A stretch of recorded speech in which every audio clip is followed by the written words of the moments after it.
The opening ceremony will be presented by Sheila Panyam from Lincoln High School in Portland, reading her poem, Abigail Adams, and she's the guest of Representative Mitch Greenlick.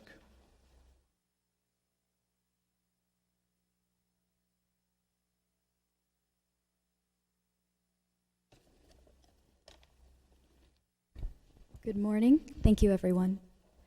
Abigail Adams. It began the day she wrote a letter to her husband, reminding him to remember the ladies at the Constitutional Convention. While our husbands and brothers and sons fought for our nation's independence, we were fighting a very different kind of war. And Abigail Adams died having been the first lady, but powerless to elect the next president.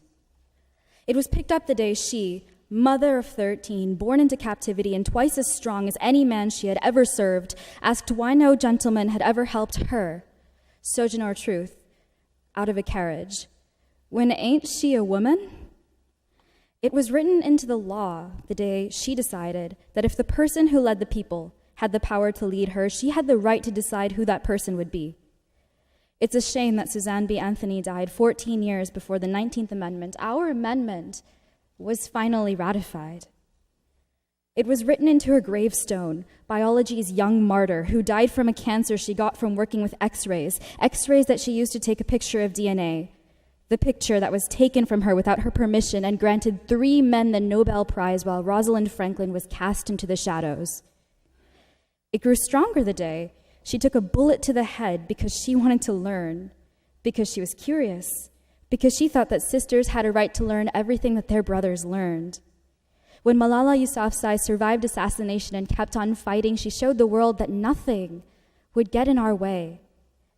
It finds an ally when he opens up a hospital to deliver baby girls for free, to make sure that their anatomy doesn't earn them a premature death sentence, to show the world that while having a son can be what society tells you is successful, it's having a happy, healthy child that's the best blessing any parent could ever enjoy.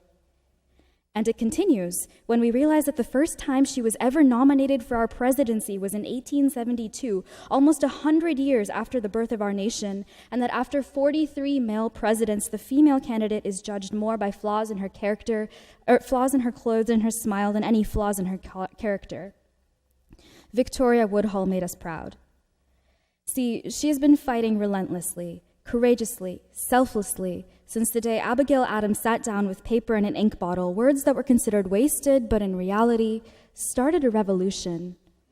We're nearly there.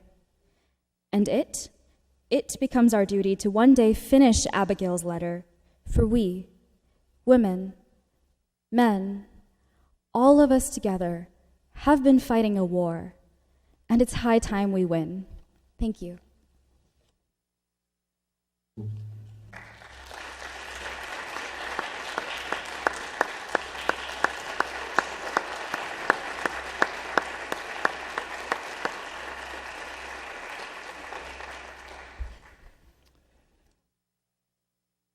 That was very nice. I know Sheila just graduated from Lincoln High School and is going to be headed to maybe take history, perhaps at the University of Washington. But courtesies, Representative Mitch Greenlick.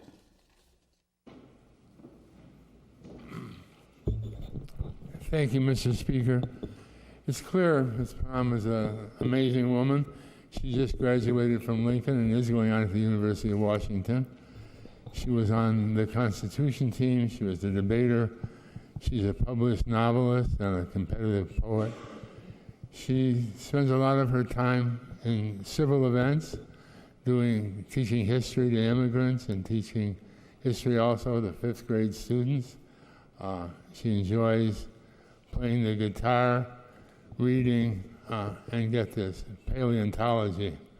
Now that's a nice hobby, right? Please welcome her when you see her in the building today.